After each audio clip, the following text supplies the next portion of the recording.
Hello guys, ngiye kubasuhuza iyi saha kandi nishimiye kubana namwe. So tugiye gufatanya kureba ukuntu ushobora gukeretinga gukeretinga YouTube channel. Email yo ku bantu batayifite nzabereka ukuntu bayikeretinga nayo. Ariko hari uwambajije ukuntu ushobora gukeretinga YouTube channel gatangira nawe guhembwa ukauploadingaho video ama content runaka. YouTube yarangiza gatangira nawe kuguhemba nk'abandi bose. So reka twihute tudatinze turareba akantu ku kandi step by step ushobora gukeretinga YouTube channel.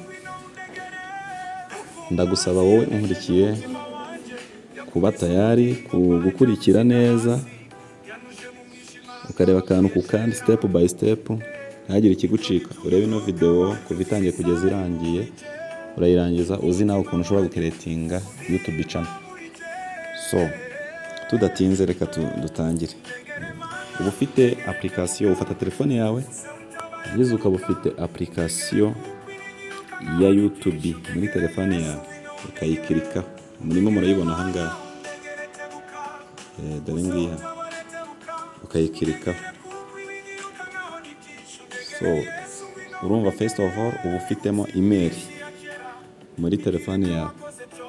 Ukiritseho rero urabona aha hantu handitse you. Zino twazita nka menu, zino ziri hasi urabona ahantu handitse you, munsi y'ako kavideo kariho pistol. Ukirikaho hano handitse you, ugahita ubona ya email yawe. Iyi email hano hejuru yitwa Ishimwe Damas. Iyi niyo nakeretinze. So urabona hariya hasi yaho handitse ngo create a channel, nuko nta channel dufite. Ubwo bishatse kuvuga ngo niyo tugiye gukeretinga. So yari rero ugiye gukeretinga, uhita ukanda hariya kuri create a channel. Urabona handitse, hari ano magambo yanditse guhera kuri change your photo or take a new one. Hano name Ishimwe Damas. Urumva bo bahita bakwereka bya bindi bihwanye na ya email yawe. Urabona hano handitse Ishimwe Damas. Reka wenda YouTube channel tuyite Ishimwe Damas TV.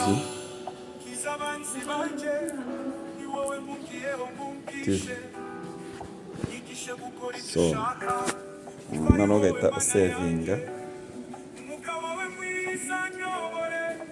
ukanda kuri save, ugahita yemera gutya. Na hano hantu handitse binuze, handitse hano kuri change your photo, ukikara kuri karaga kamera ukahita ushyiramo ifoto. Iyi handle rero yo ni kuri ya sharing nka video.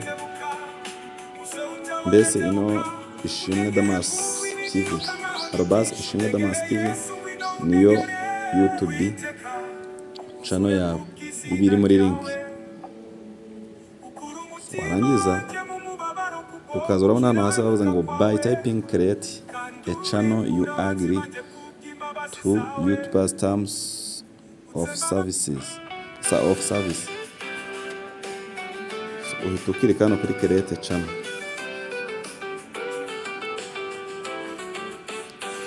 created. Urabona ko bahise batubwira ngo channel yabaye created. Reka byumva. So bahise batubwira ko channel yabaye created. Sasa uhita ugaruka hano kuri yo ukakirikaho,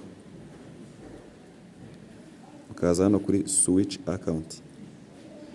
Kwanza iyo utegereje nabwo bahita bakwereka ko, urabona ko handi hari create channel, bahise bahashyira ya channel Ishimwe Damas TV. Iyi niyo channel yacu. Noneho ku buryo ushaka wahita uploadingaho ikintu.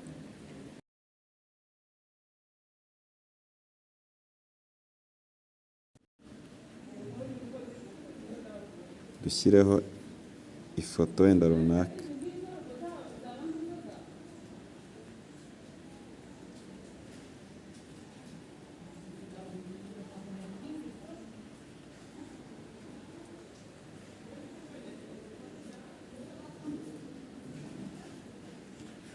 reka dushyireho ifoto.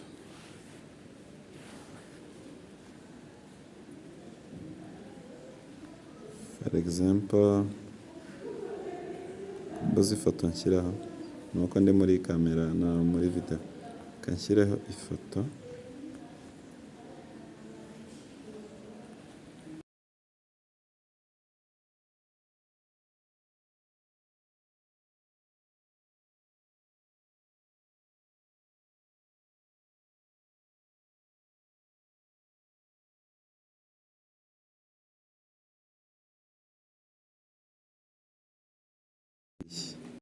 Kanda next.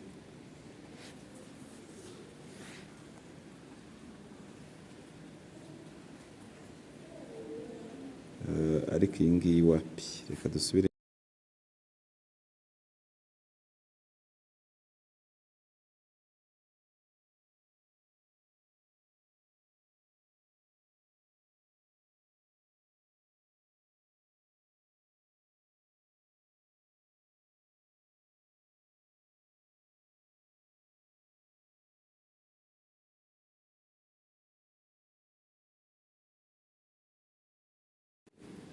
Kanda next.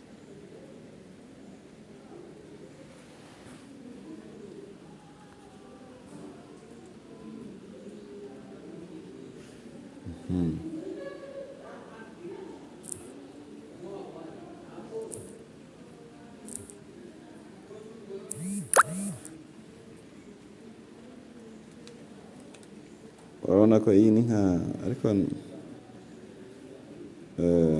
reka tugashyiraho ntari, ni ukubereka uburyo ki ushobora kugira gute, uburyo ushobora ku uploading. Kanda kuri done.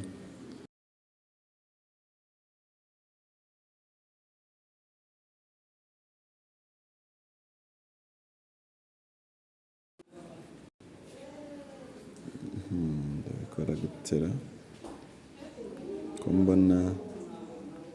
Okay, ndabibonye. Nagiye muri video kandi ukanda ahangaha iyo ugiye ku uploadinga video, bitandukanye nuko uploading ifoto. Uploadinga video ukanda kuri akamenyetso ko guteranya akangaka. Iyi ni video ushaka ku uploadinga, ariko bitandukanye n'iyo ugiye ku uploadinga ifoto, kuko iyo ugiye gushyiraho ifoto ho ubanza kwinjira mwanga. Urugero wenda reka mpabereke.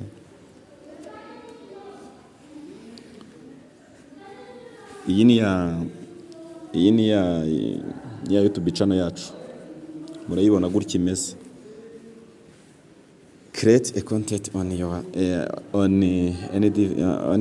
any device. So upload and record at home or on the go. Everything you make public will appear here. Uri kubyumva? Uploading cyangwa recording wibereye mu rugo cyangwa se n'ahandi hose. So uhita ukirika ahangaha kuri create. Tugiye kugira gute? Tugiye gucreatinga content runaka. Ahangaha rero iyo wahakanze urabona bakweretse ngo create short, upload video, go live, create post. Ushobora kujya kuri live ukagira ibyo uvugana n'abantu, cyangwa se ukagira ikiganiro runaka. Ushobora gushyiraho video iri short, cyangwa se ku uploadinga video isanzwe, cyangwa se ku creatinga post y'ifoto. Okay, cyangwa se amagambo runaka. Okay, reka noneho twebwe dushyireho short video. Okay.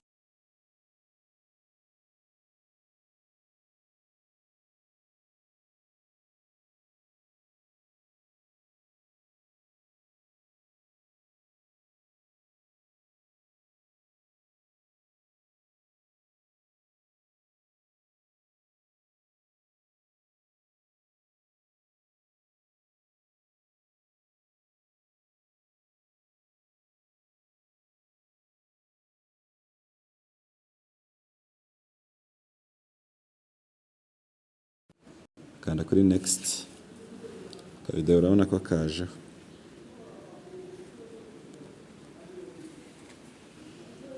Ushobora kongera.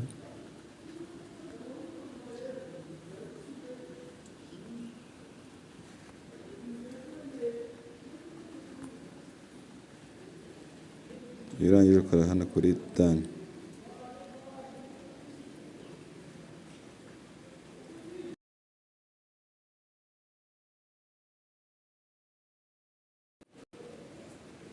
urabona ko kaje, uzakanda next,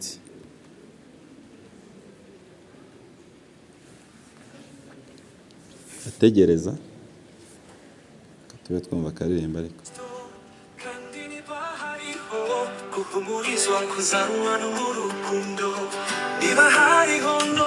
urabona ko yagiye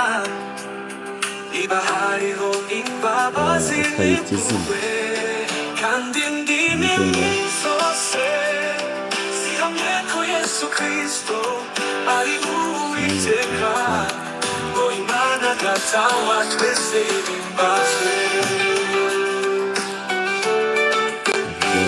Sohoreshe umunezero wajye gutuliza imitima mu rukundo, mwibwira kumwe muhuje imitima ntimukagire icyo mukorera kwirema ibice cyangwa kwifata uko mutari, abicishe bugufi mu mitima.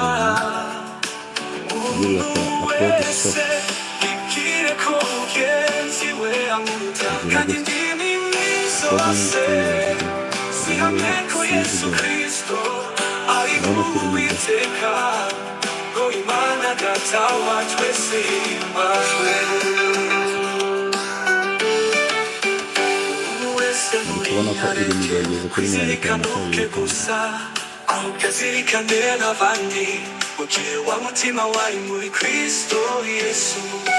Ubona uko yabanje kugira akamero k'Imana, ntiyatekereje yuko ubana n'Imana ari ikintu cyo gukorerwa, kandi indimi zose zihamye ko Yesu Kristo ari Uwiteka, ngo Imana Data wa twese ihimbazwe.